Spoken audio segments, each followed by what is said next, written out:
Kicked out of a luxury car dealership for wearing a MAGA hat, Barron Trump's response wasn't anger.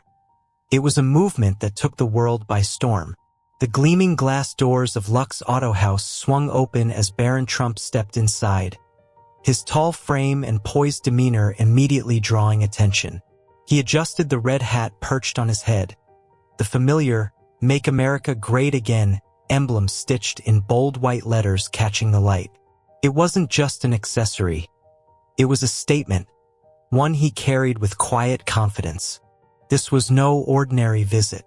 In just a few weeks, he would turn 18, and today was about finding the car that matched the milestone.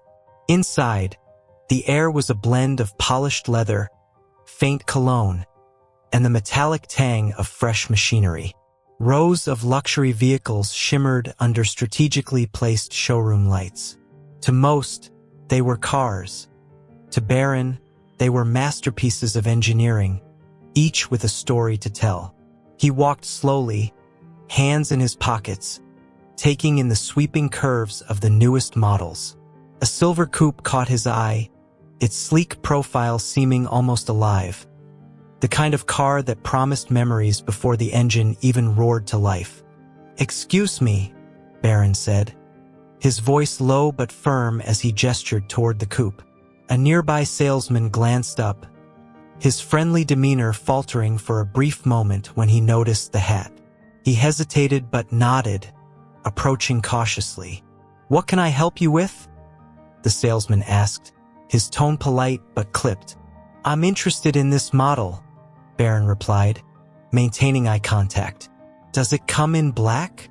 Before the salesman could answer, the showroom manager appeared, cutting between them like a cold wind. His eyes narrowed as they locked onto Barron's hat. "Can I help you?"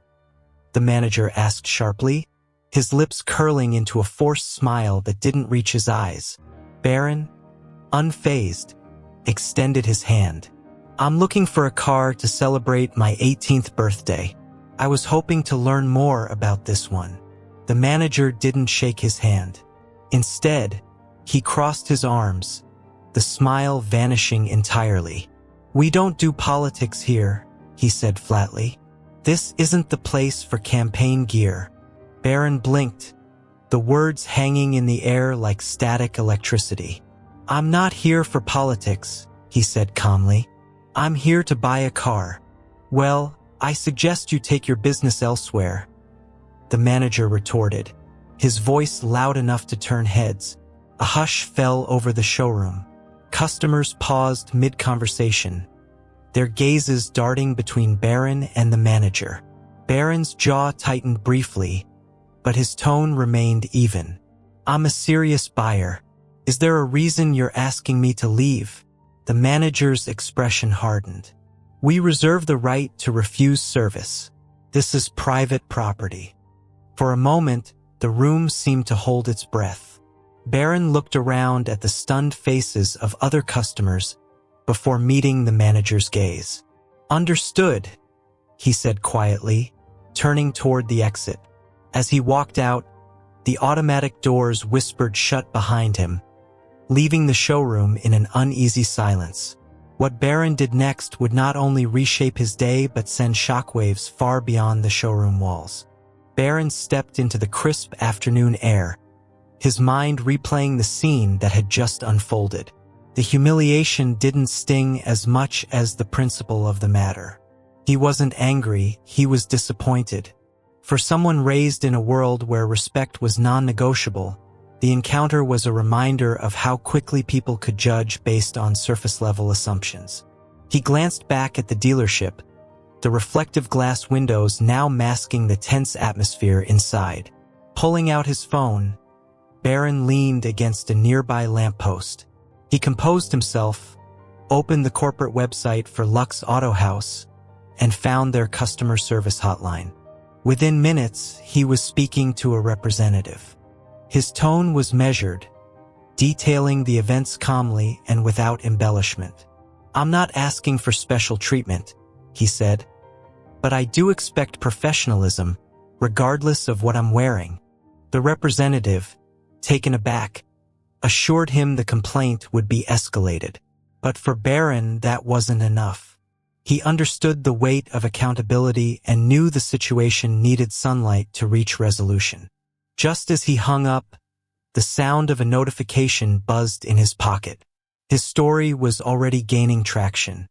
Unbeknownst to him, a customer from the showroom had witnessed the entire ordeal and recorded it. The video, titled "Luxury Car Dealership Kicks Out Young Customer Over MAGA Hat," was making its rounds on social media. Barron watched the footage in silence. The camera caught every word, every sneer from the manager, and every ounce of composure Barron maintained. The comments section was a firestorm, some applauding his grace under pressure, others condemning the manager's actions. The video racked up thousands of views in hours, with hashtags like #RespectAllCustomers and #KindnessOverPolitics trending alongside it. Rather than feeling vindicated, Barron saw the bigger picture. This wasn't just about him. It was about how easy it was for biases to overshadow common decency. He decided to take control of the narrative. That evening, seated at a mahogany desk in his family's Palm Beach home, Barron began drafting a message. It wasn't a rant or an attack. It was a call for unity. He spoke about the importance of mutual respect, even when opinions differed. "Kindness isn't political," he wrote, "and it costs nothing." He attached the message to a retweet of the video, adding, "Thanks to everyone who has shared their thoughts. Let's use this moment to remind ourselves of what really matters. Respect." The post would go viral overnight, but the true ripple effects were yet to come. By dawn, Barron's tweet had exploded across social media, garnering millions of views, likes, and retweets. Influential figures weighed in, from celebrities to business leaders, with many praising his calm response and others demanding accountability from Lux Auto House. News outlets picked up the story, running headlines like "Young Trump Responds to Discrimination with Poise" and "Luxury Dealership Faces Backlash for Bias Incident." Meanwhile, the dealership was scrambling. The corporate office issued a statement apologizing for the unprofessional actions of an individual manager, promising an internal investigation. But the damage was already done. Customers flooded the dealership's review pages, sharing their disgust and vowing never to shop there again. Former employees came forward anonymously, recounting their own negative experiences with the same manager. Barron watched the coverage with a mixture of disbelief and determination. This wasn't how he had envisioned spending the days leading up to his birthday, but he felt a responsibility to turn the moment into something positive. As he scrolled through the comments, one stood out. "Imagine what we could do if everyone handled conflict with this level of maturity. Barron, you should lead a campaign for respect and kindness." The comment planted a seed. What if this incident could inspire a broader conversation? What if people could move past their biases and start seeing each other as individuals instead of labels? With the idea simmering, Barron reached out to his team. He didn't want this to be about him or his name. It had to be about the message. Together, they began brainstorming ideas for a campaign centered on mutual respect, regardless of political, social, or cultural differences. But first, Barron had unfinished business. He still wanted his dream car. What he did next would not only fulfill his wish but send a powerful message to the world. Later that day, Barron made a decision that would turn the story on its head. Instead of dwelling on the negative experience, he set his sights on another luxury car brand known for its innovation and inclusivity, Aura Motors. Their vehicles were just as prestigious, and their values aligned with the message Barron wanted to amplify. Barron reached out to their corporate office personally, explaining the situation in detail. The company's leadership responded swiftly, offering him a private tour of their flagship dealership in Miami, Florida. They saw an opportunity not just to sell a car, but to stand behind a message of unity and respect. 2 days later, Barron arrived at Orem Motors. This time, the reception was vastly different. A senior executive greeted him at the door, shaking his hand warmly. The atmosphere inside the showroom was welcoming, and Barron took his time exploring the models. Eventually, he landed on the Orem Apex, a sleek, jet-black electric car that combined cutting-edge technology with timeless design. While completing the purchase, Barron proposed an idea. "What if we turn this moment into something bigger?" he suggested. "A campaign about respect, not just in business, but in everyday life." The executives loved the idea. Within hours, plans were set in motion. Orem Motors agreed to sponsor a nationwide campaign with Barron as the face of the movement. Together, they announced the initiative, #DriveRespect. Its mission was simple: promoting kindness, understanding, and professionalism across all walks of life. The campaign launch coincided with Barron's 18th birthday. A promotional video showcased him receiving his dream car, not as a celebration of wealth or status, but as a symbol of resilience and the power of turning negativity into progress. "Respect isn't just something we ask for, it's something we give," Barron said in the video. "Let's drive it forward." But the impact of this campaign would reach far beyond the car dealership floor. The #DriveRespect campaign quickly became a cultural phenomenon. The hashtag trended for weeks, with people sharing their own stories of encountering bias and the ways they responded with grace and kindness. Social media filled with images and videos of individuals wearing t-shirts bearing the campaign slogan, standing beside their cars, and pledging to treat others with dignity, regardless of their differences. Schools, community centers, and businesses began adopting the campaign's principles, hosting workshops and discussions on the importance of respect and understanding in both personal and professional spaces. Even competing car brands showed support, sharing the campaign on their platforms. Meanwhile, Lux Auto House struggled to recover. The manager who had dismissed Barron was terminated following the internal investigation, but the damage to the dealership's reputation lingered. Customers continued to boycott, and the dealership faced a significant drop in sales. Barron, however, refused to gloat. When asked about Lux Auto House in an interview, he simply said, "The goal isn't to tear people down. It's to build bridges. I hope they learn from this." The movement also garnered attention from public figures across the political spectrum. Many applauded Barron's maturity, with some noting that his actions transcended partisan divides.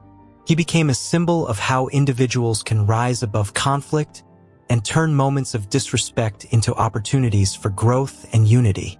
Barron's father, former President Donald Trump, weighed in on the campaign during a rally, expressing pride in his son's composure and vision. "Barron showed what it means to stand tall and lead with class," he said. The comment further fueled public interest in the campaign, though Barron remained careful to keep the focus on its universal message. As the weeks passed, #DriveRespect evolved into more than just a campaign. It became a movement that inspired changes at the corporate level, encouraging companies to train employees on professionalism and bias awareness. Barron, now firmly in the public eye, continued to advocate for the cause, attending events, delivering speeches, and partnering with organizations to expand the campaign's reach. But it wasn't just the public impact that made this journey unforgettable. There was a deeply personal lesson Barron would carry forward for the rest of his life. On the evening of his 18th birthday, Barron sat on the terrace of his family's Palm Beach estate, the Orem Apex parked in the driveway below. The setting sun painted the sky in hues of orange and pink, and the hum of the ocean provided a soothing backdrop. It was a moment of quiet reflection, a pause amidst the whirlwind of the past few weeks. His phone buzzed on the table. It was a text from his mother, Melania. "I'm proud of you. You turned something hurtful into something meaningful. That's strength." Barron smiled, feeling the weight of her words. It wasn't just about the campaign, the car, or the media frenzy. It was about the choices he made along the way. For Barron, the greatest takeaway wasn't the public recognition but the realization of how much power lay in his response to adversity.